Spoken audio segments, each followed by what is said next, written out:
Hi everybody, my name's Alyssa and we are currently continuing the series on ascendants and risings. And so, yeah, I'm not going to change anything about that continuation. I'm going to continue on, continuing on. I'm so stupid. What are we going to do today? We're going to do Cancer rising. Where did I come up with this? I felt like doing it. And someone asked me to. The ascendant/rising, which rising is the word I'm going to use because I like it better than ascendant, because the S in it has more of a Z sound instead of a Th sound, and I have a lisp, and sometimes if I say ascendant too many times, my tongue tickles and I don't like it. Your rising is your persona. Not always or limited to, but the mask you wear when you're meeting other people. It's what you put off in a social situation. It's how other people perceive you. It's like this big blob of nothing that you can see, but it is there. It's like Jesus.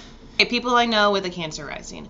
My mom, someone kind of close in my husband's family, and a good friend of mine. They all have these lovely Cancer risings.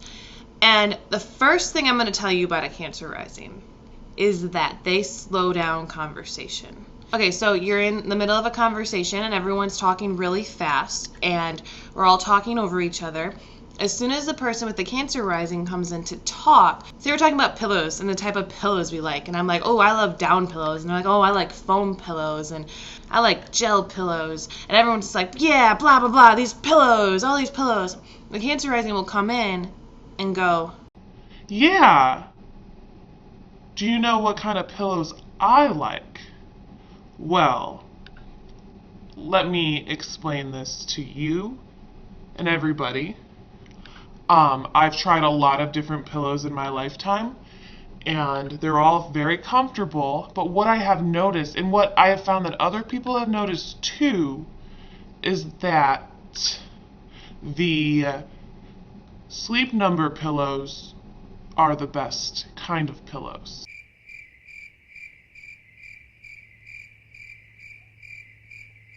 When it comes to time to converse about things, they can't help but put their own nurturing spin on it, even if it's something as fucked up as pillows. My mom is like, if you really look at mothers in general and like moms that are just like the stereotypical mothers, my mom was not.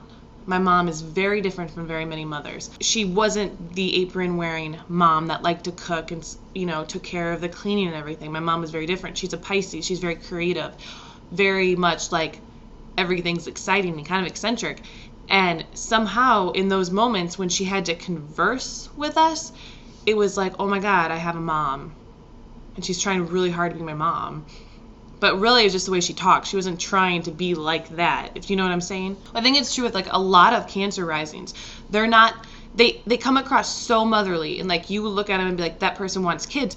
The difference is that depending on their sun sign, a lot of Cancer risings that I have met aren't stereotypical mothers in the least bit. They take on the role of the working mom, maybe the mom that isn't a mom until she's like 40, or in my mom's case, she had her first child when she was 20, and has always said that one thing she always wanted was to have kids, and she didn't know anything else.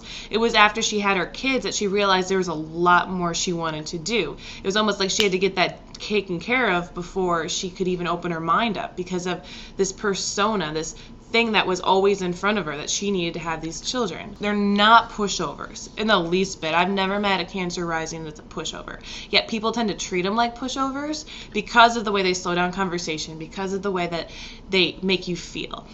If someone is automatically making you feel like they're going to take care of you, you're pretty much automatically going to walk all over them. But that's the thing with water signs as risings anyway. As a mask, having a water rising, it definitely makes people really honestly like misjudge you. Cancer risings are big fighters, and when it comes down to it, they just like, they don't let go easily. In fact, they like to fight. Cancer risings will fight very hard for the things that they believe in, not always in their traditional like angry fighting way, but in the quiet way.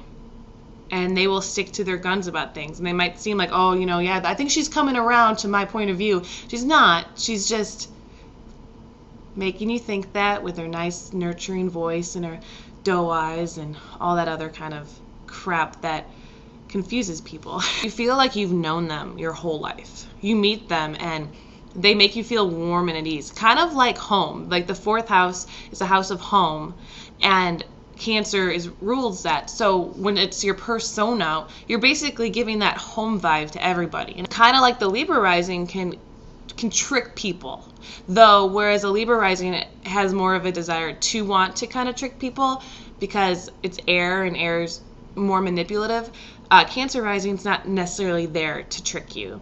They don't feel like they are tricking you, and they get very offended when you would say that to them, because for them that is who they are, and they feel like they're very loving. Say if you're an Aries and people are like, oh, you're so not an Aries, and you never really felt like one, you probably, you could have a Cancer rising, just something that totally makes you seem less fiery and maybe almost dispassionate about things, but gives you this more loving, less selfish vibe. Capricorn is at the descendant of Cancer. So basically that is everything that you don't like, that everything that you're not. And Capricorns, what are they? They're rude, ruled by Saturn, have a lot of seriousness to them, a lot of responsibility and structure, where you might crave all of these things in the Capricorn or whatever. You also see the entire world as just rude and crude. You just feel like everybody around you is just so mean and you don't understand it, and there's just so much hate, and families are torn apart, and you want to be that person to just bring your family together. So you see everybody else just not giving a shit about that, and that can be very depressing and upsetting for you. But a way that you could find that you could integrate your shadow side, your Capricorn side, is to be able to learn how to structure yourself, to give yourself more balance. They're ignoring this part of them that needs to find their own identity and not the identity that's in other people. You spend so much time just wanting to care for other people in your conversations and your words and your actions, you do forget about yourself. And you need to be a little selfish. Capricorn is like the public life. You need to go experience that and be okay with that, and it will kind of take you outside and maybe see and do things for yourself. My name is Alyssa. I put out a new video Mondays and Fridays. So subscribe to my channel, follow me on Twitter, or you can like my Facebook if you want to start a dialogue with me about anything. You can ask me anything. I'm actually thinking of doing a questions video because I'm getting a lot of the same questions and I'm answering like 5 million times over and over again. So if that's something that maybe you'd want, let me know. I'm probably just going to do it anyway. So